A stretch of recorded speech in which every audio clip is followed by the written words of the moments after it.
Oh no. Yes, sir. Yes, sir. Well, we're gonna try to work it out. We're gonna try to work it. Did he freeze up? Let me see if you guys can. Let me know if you can't hear me. I hear Erica very well. I hear you cutting in and out a little bit, Ernest, but we're gonna make it work. Yeah. We're gonna Let make me some know. lemonade. We're gonna make some Right. lemonade with this with these lemons. Okay. You're Everybody good. good? Yeah, you good. We good. Now he done left. Okay, Corey. Well, I guess we need to start off till he gets back. He'll be back shortly. Yeah, it's all good. What They, about now? Yes. All Look, right. I'm about to All tell. right. I'm about to tell Corey. Tell us about himself. Come on. Come on. No, Well, you first of all, start. Come on. we here. Welcome, welcome, welcome. We always start this show off with technical difficulties Mhm. of some kind, but we're gonna get it together, and we got it together today. So I want to welcome everybody to the Wind Down Wednesdays with the bird's eye view of real estate and business with me, Ernest Casson, Erica Clark, and our special guest, Cory Rainey. I want to say thank you. And typically I start the show off with some house music, but I had Yeah. a little an excerpt I want to play for you guys, Okay. and it kind of represent what we want to do. Y'all ready? Yep. Let me let's see. do it. Come on, get on in there. And you know it's go act crazy with me, guys. But there we go. Come on.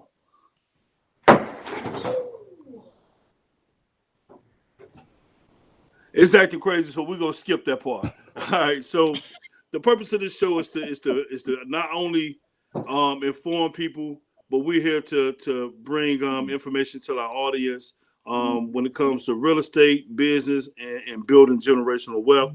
The insert that I had was talking about the black community being able to help each other, throw back that helping hand and give information, give resources, and bring each other up. So that was the purpose of the insert. I didn't get a chance to play it, Okay. but I could definitely just get to it. Okay. Um, and the purpose of this show is to give information and possibly help each other build generational wealth and build a legacy for our families. And I believe Erica and Cory and myself, that's what we're working hard to do.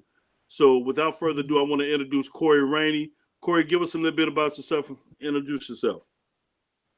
Well, first I'd like to say thank you for having me. I know we've been Welcome. talking around the back on the background about this for a while of getting a date together where we can discuss some of these things. So I do appreciate it. I'm glad we were able to make it work. Again, my name is Cory Rainey. I've actually been rehabbing and investing for about the past about 12 to 14 years off and on rehabbing.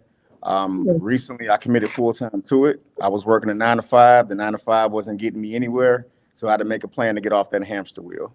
So I committed full time to doing rehabs. I also got my real estate license and doing real estate in Illinois and Indiana as well. Okay. So this is something that I was actually able to move forward with a lot as soon as I was able to put more focus onto it by committing full time to it. Cool. You do That's full time rehabs, like full rehabs. I have. There's definitely different levels of rehabbing that you Mm-hmm. can undertake. Okay. Quick flips, Okay. medium flips, or full gut rehabs. So I've kind of had experience doing them all. So with my experience, I kind of streamlined it and pick and choose which projects I choose to take on. Cool. Everything is about time. That's the one thing you can't get back. You can make money back, can't get time back. So you want to yes, be sir. real mindful of the projects that you want to undertake. Cool. Sounds good. So you mentioned that you started off working a 9 to 5. What drew you and what brought you into the real estate business itself? Uh, I remember like it was yesterday. It was one particular book that I read, Rich Okay. Dad Poor Dad. Okay. Yep. Rich Dad, Rich Dad Poor Dad. It kind of put my mindset in a completely different level. Okay. People can tell you some things, you can experience some things, but until you get that aha moment and that light Mhm. bulb clicks on for you, um, that kind of was the motivating factor. And in particular of the book, it was one thing that they said that still resonates with me to this day. When he spoke on, there's two things that make um, that can make you money. You have to find, well, let me restate that. In America, it's two things that you can do that creates money out of thin air. One of them is the stock market. The other one is real estate. Yep. Okay. So if you understand one of them, and especially if you can master one of them, you can always find a way to create money out of thin air, because there's not many avenues that you can go to in the world where you can create money out of thin air. Meaning that you buy a stock for $5, you come back tomorrow, it's worth $15. I just created $10. Or if I buy a property for $50 and I sell it tomorrow for $100, that's $50 I just created out of thin air. Yep. Right. You can't name many industries that you can do that in, you know. Exactly. So that kind of resonated with me, and it kind of changed my perspective on a lot of things after that point. But I know for a fact it was that one book Mm-hmm. that kind of changed my mindset on how to view things from my perspective. Yeah, those are two biggest tax breaks, the biggest tax assets to get the best and the most tax breaks. Stock and real estate. Stock and real estate. Stock and real estate. Would you say big, beautiful assets? Big, beautiful Big, assets. beautiful asset. Mm-hmm. Yeah, So and what kind of- ironically enough, what you had chimed on earlier, Ernest, when we first led into this, is that creating generational wealth and doing things for our communities. Those are two things that notoriously we don't have a lot of. Well, we didn't have a lot of knowledge on, Mm-hmm. especially not stock markets, not stocks. Yeah. And a lot of us, you know, we've gone through generations and generations where our families didn't even own the properties that they were living in. You know, Exactly. so we're definitely in a new day, in a new age, where the information is out there and it's abundant, and there's no excuse not to get the information. You know, Right. and then once we get the information, pass it on to the next person so that they can benefit from the information. You know, I kind of got my own little feelings about certain things. I feel as though us as a people, that Mhm. we're too far behind to not give this information out willingly. You know, Yes. I can't charge you, Erica, $100 to sit down and listen to me tell you this. And it's like, you know what? We're too far behind in the game. We need to get as many people caught up as possible. Yep. Exactly. So the information is out there, and we need to scream it from the mountaintop to everybody who can hear. Yep. And I'm glad. Like, I think the first time you and I met, and you kind of chimed in like when we met, Cory, at one property. You were like, man, I'm here to help you and whoever want to learn. I want everybody to know this business, because obviously it's a big gap that we could bridge, or we could tool that we could use to bridge the gap of the income between us and different cultures. So I love that about you when I first met you. So let me ask you this: so with your first rehab or your first project starting out, how did you finance your first project? We were all wrong. We did it all wrong. So, and that's kind of how I can speak to this stuff, because I bumped my head so many times trying to do this stuff and getting off the ground, that I can tell people about the lessons that I learned. At the time, I think where were we at? It was the first flip I ever did was in Dalton, Okay. and I purchased the property with a FHA loan, right? Okay. So I knew I was improper in what my end game goal was, because you can't buy a house with an FHA loan, rehab it, and sell it. That's not Right. what it's geared towards.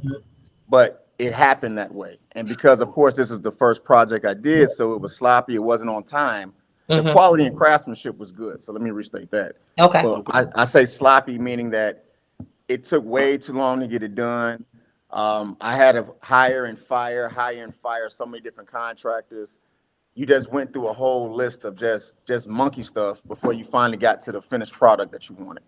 And it was a product that at the end I was proud of, but I knew from that experience that there's definitely a better route that we can do to get to this end game. So it was more so about the experience that was invaluable, that I couldn't I profited off of it. It wasn't much, but the knowledge and experience that I gained from that is what I really remember more so than the actual dollar amount of that project. So with that project, what was the required startup? What was the required startup as far as cash, capital, and how much would you recommend somebody that's looking to get into the business? What kind of reserve would you recommend them they have? Well, for that project, like I said, it was purchased wrong. So it was FHA, so I'm putting 3.5% down.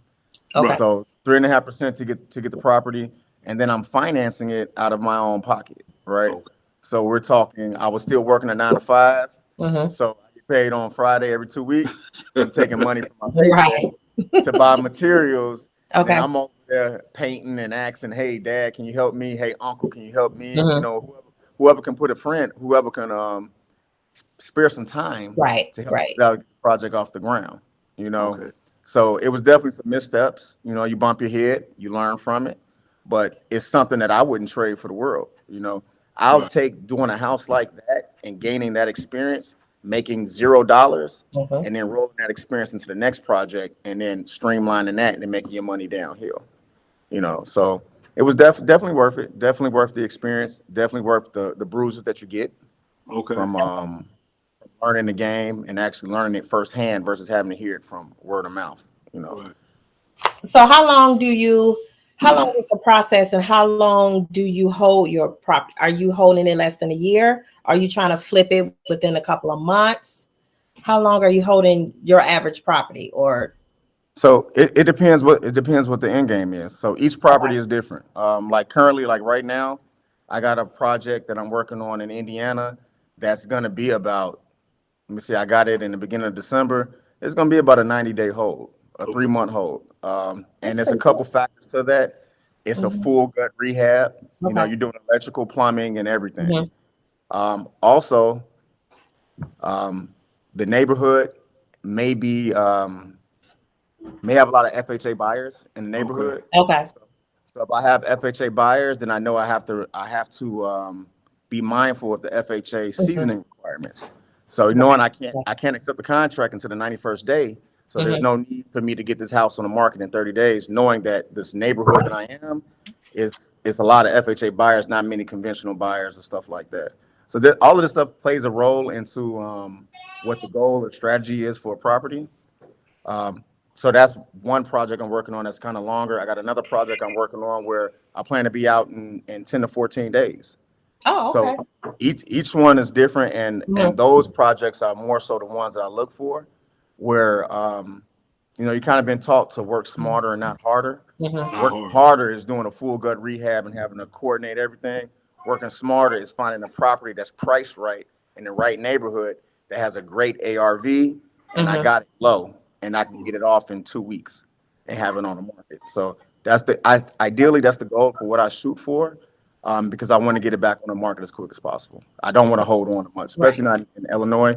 I want to get it on and get it off. With the inventory being the way it is, it's pretty much a buyer's market. I mean, a seller's market. So whatever you Right. can put on the market, you're most likely to get Let's go.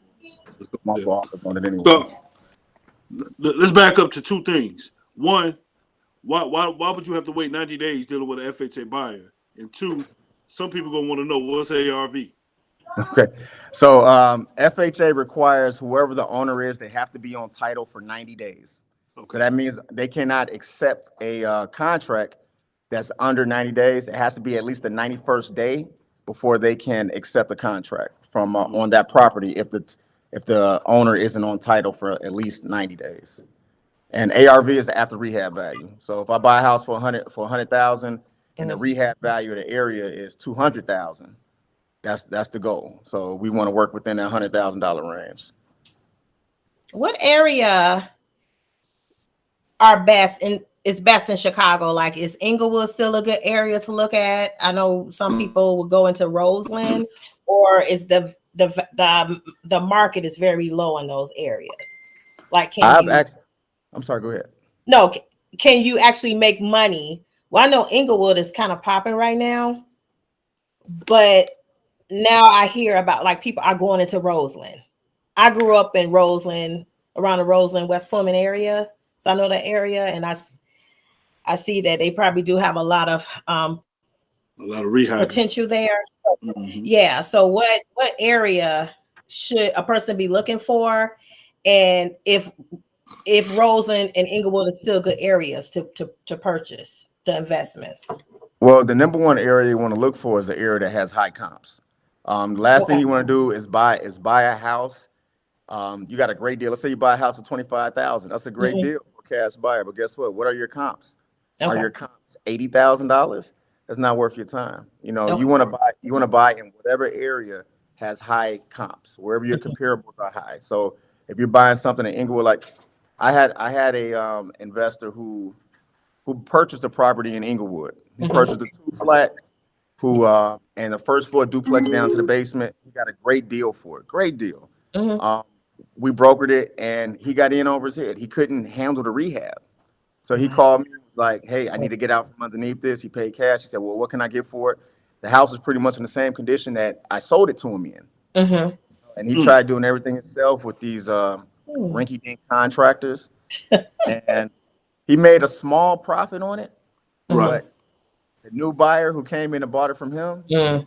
spent about 45 days in the property and then resold it for about 200,000 more than Wow. what he sold it for. What he sold it for. So you have to, like I said, you have to know the area, and Mm-hmm. then you have to also have people who can work the stuff. You know, a lot of these people say I want to rehab. I got Mm-hmm. an uncle, I Yeah. got a family member who can do Right. it. Listen, I don't go for none of that stuff, man. When I work with people, I work with licensed people. You know, I need contractors who got skin in the game. You know, Right. Right. they Okay. got to pull a permit, they got their license on the line, they got to be Mm-hmm. bonded with the city. I don't want to play no games with no stuff like that. That's because the last thing you want to do is be in a situation where you got to hunt down a contractor to finish a job for you, or to go over something that they messed up on. Mm-hmm. Okay. So And that's funny. You led right into my next question, as far as building the team. So when we're looking for a contractor, obviously you want to make sure that they're licensed and bonded. But when you're looking at their work, what are some of the things that you look for to make sure that particular contractor is going to provide you quality work quality in at the end? the devil is in the details. Okay. So the first thing I do when I work on any job is I look in the corners. Corners that tell you everything you need to know about a contractor. Corners. Okay. Are the corners symmetrical? Are they level? Do they meet right? Did he kill the corner with the paint? Uh, Right. Okay. li- all of that stuff matters because you can go in a beautiful house and it looks Yeah. great, and then you look at Yeah. the corners, you got a contractor who can't meet at a 45-degree angle, Right. who can't meet at a 90-degree angle, Okay. Right. and that stuff's matter because ultimately it's gonna show because let's say a buyer or an investor that comes in and they look at the craftsmanship, they can tell a lot by the contractor who did the Mm-hmm. work just by looking in the corners, where the Right. walls meet, where the ceilings meet the wall, baseboards, are they cut right? Countertops, are they Mm-hmm. meeting right in the corners? All of that stuff matters. How good are they with their level? If you got a contractor that doesn't know how to use a level properly, you already know Mm-hmm. that you're gonna have stuff rolling downhill in a project. In a in a project. But one way that I actually gathered my contracting team is that Okay. when I was working my 9 to 5, I used to work with Comcast. Um, I did their business accounts, so I did a lot of businesses where they were doing construction work and Mm-hmm. rehabbing, doing build outs in businesses. I walk in the building, Right. so oh, they doing a great job. Hey, you got a card? Let me get your Right. Right. card. And Exactly. Mm-hmm. I started collecting cards of all sorts of trades, carpenters, drywall people, mudding, painters. He did a great job on his tile. Right. Tile man grabbed him. Mm-hmm. Are you a bricklayer? Y'all tuck pointing that? Oh, that look good. Let me get that card. And so now next thing you know, you look up, you got a bevy of cards, and you don't have to go off of anybody's word. You can go off of something that you've seen with your own eyes. Interesting. Oh yeah, that's So that's a that's a real good Yeah. idea. So so you anytime you walk into a business and somebody's working and you like the Mhm. craftsmanship, ask them for right. a card. Half of the time they're gonna be wearing a shirt with their business name on it anyway, Right. Right. or in a vehicle with it. Take a picture of it because you verified the work that they Mm-hmm. did. You Mm-hmm. liked how it came out. And if they're working at, let's say, a Walmart or a Walgreens, for a fact they licensed and bonded Right. and had to pull a Exactly. permit. You Okay. know, Exactly. So Comcast pretty much skyrocketed your business. man. You Listen. building your what? You got to think ahead. You got to think 5, 10, 20 Yeah. steps ahead of people sometimes. I knew that Exactly. was just a means to an end. It wasn't who I am. I had more to offer than just doing that. Exactly. And I definitely feel as though some of the stuff we're doing now, as far as with real estate and rehabbing, is more helpful than me installing cable on somebody's house. Right. And I Sure. You're definitely right. You're definitely yeah. right. Damn, so right. I know how you feel, Cory. I know how you feel. So you mentioned we already went over the Mm-hmm. teams. We mentioned the strategy as far as a buy and hold, a media flip. or a full gut rehab. So if you with the different strategies that you're using, does it call for different finishes? So the finish that you'll put in a buy and hold, if you deal with buy and hold, would it be different from what you would put in a full gut rehab?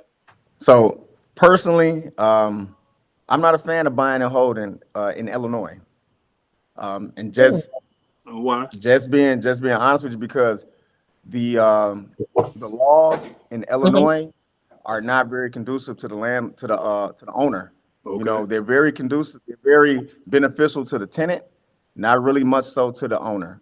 Okay. And I can bring out several examples of investors that I work with who have Hmm. tenants in houses that they can't evict, they can't even get a key to the house, and they got a mortgage they're paying, and they're not Yeah. even getting rent.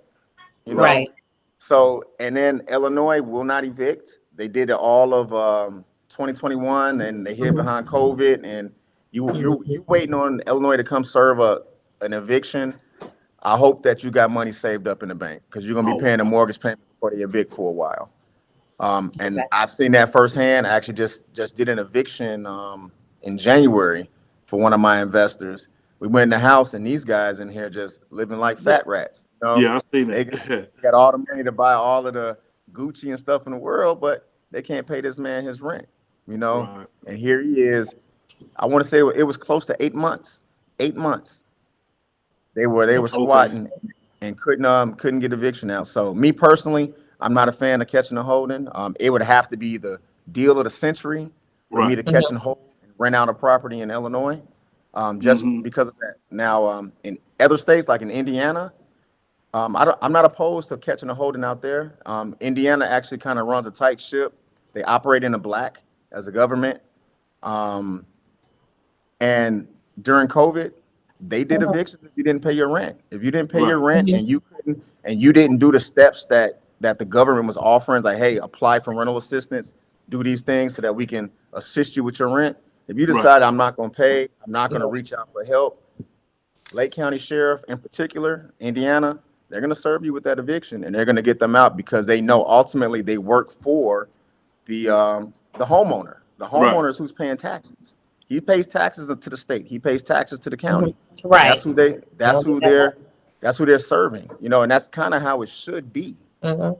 You know, us as real estate agents, we're putting people on the tax roll. You know, these houses that are Right. vacant, you're Mhm. Right. rehabbing them, you're getting them back up so that people can move in and pay taxes. So if we're talking stocks and bonds, these guys are pretty much your stockholders. Right. So if Exactly. you had to keep somebody happy, you should definitely have a pecking order in which way that should go. I hate to say it, but that's a Republican state. I understand. I'm hey, I'm not getting into politics. I'm not getting When you first talked about, I'm like, that's a Republican state. I can it see that. is. Okay, we It can move is. on now. So on the Indiana side, so when you do your buy and hold and flip over there, do you phase out the different materials, and how do you go about setting up a model for each investor? Is it price point? What is it? I'm sorry. Yeah, you did. You said something. Um, Price Yeah, we point got. usually gears a lot. So if I got room in the budget to do something really high end and really nice granite countertops, custom cabinets, if Hmm. it's in the Hmm. budget, we will. Because remember, the numbers make everything. Okay. I know what our end game is on any property that we get into.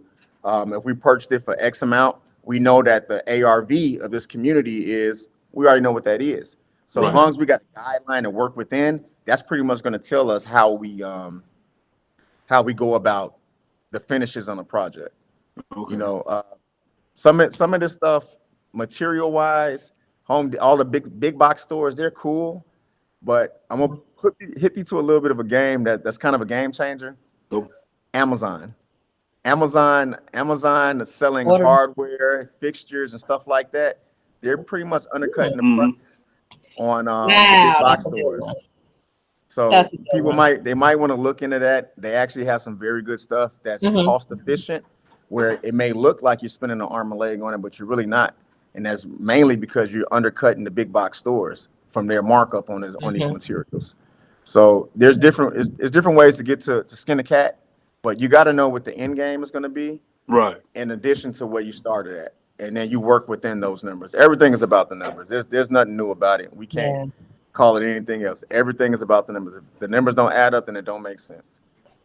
So, and that's kind of trade me into, I guess, one of my last questions for you that I had was location.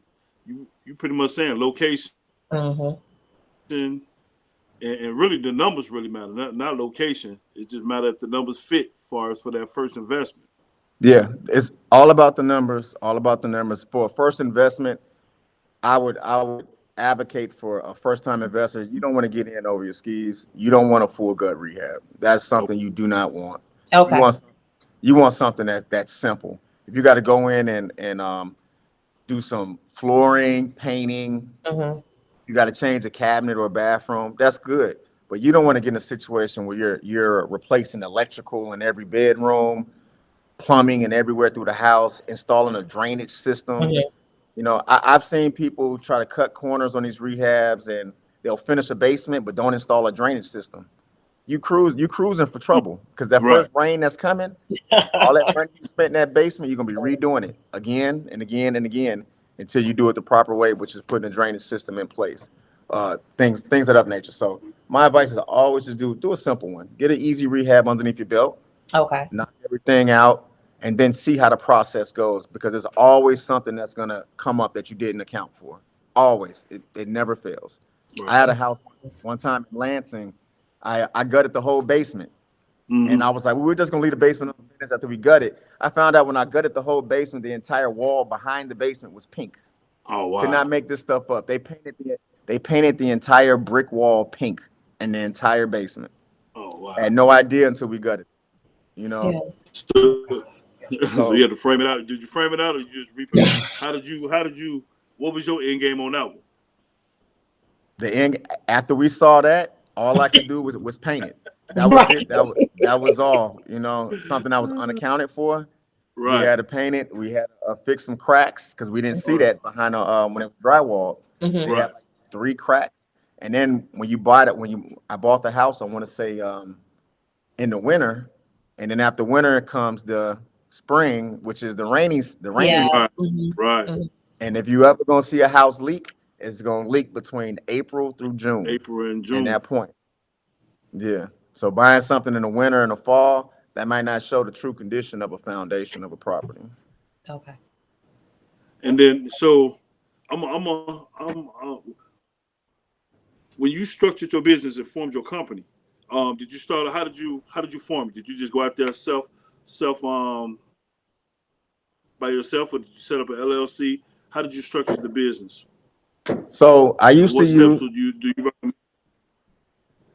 So I want to say on your last podcast you had Corey Singleton on here. I actually did some business with him Right. before on some hard money deals.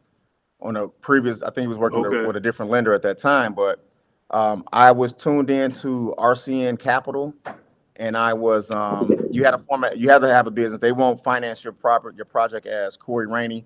You have to have a business, and they go that route.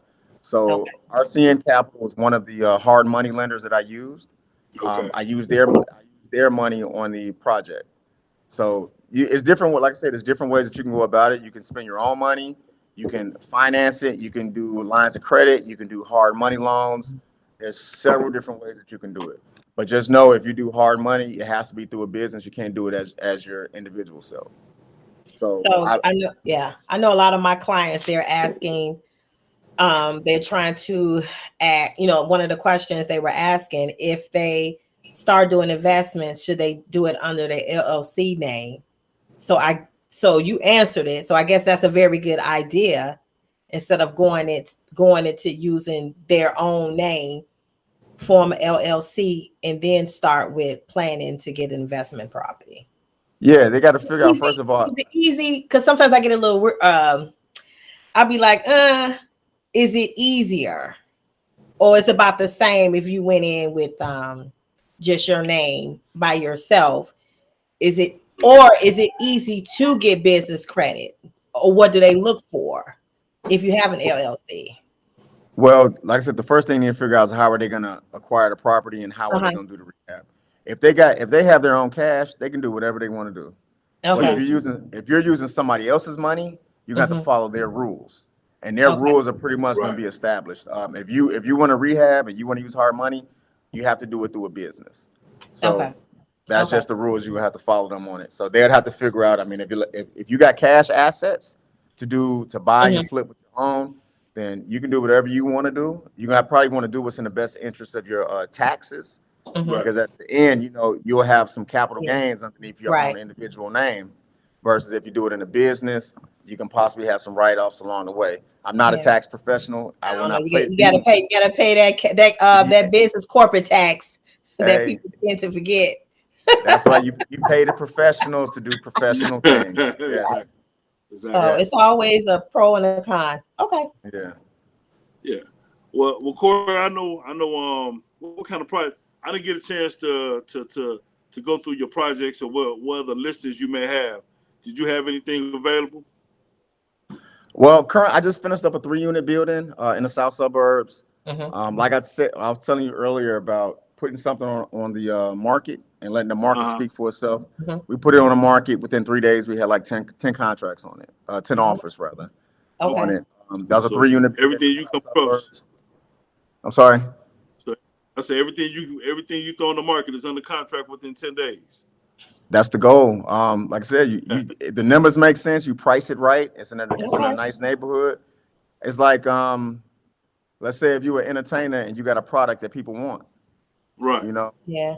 you do everything, you bring it up to code, you make sure that it's turnkey so that Uh people huh. don't have to come in behind you and do any type of repairs or anything like that. Right. Then you'll be solid. But I just finished up a 3-unit there. I got a property in Maryville that I'm working on.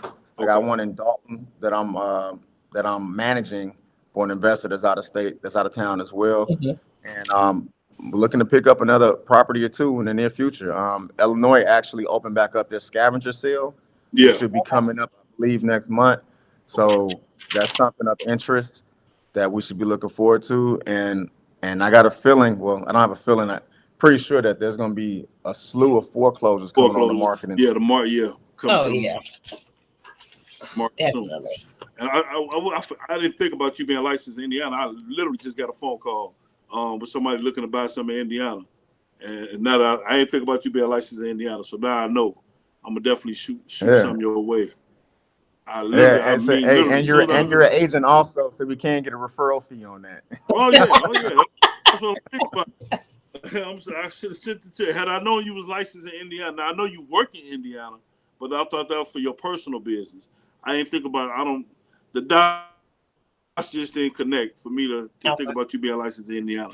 But I'll shoot it your way. Um, we got Cory Rainey, a premier Midwest realtor. He's a broker. He's a licensed real estate agent, and he's an investor.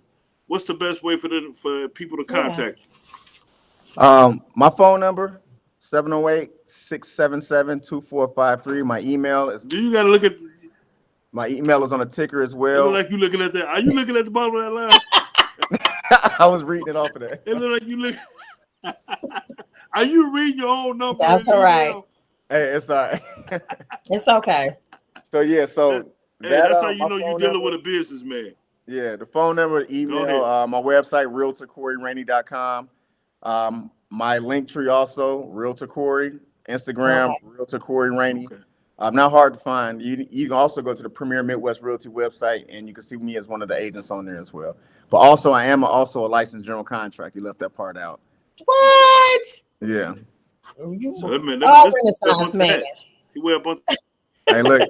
Hey, the of Bible hats. said a man should have income coming in from 3 different ways. So all I'm doing is following the lead. Say it again for the people For in the the people in the back. back, yeah, it's too many I ways love out here it. to eat, to be I love it. hungry. I Yeah. love it. I love it. Corey, I appreciate you joining Oh, us, wow. man. Erica, you got anything else?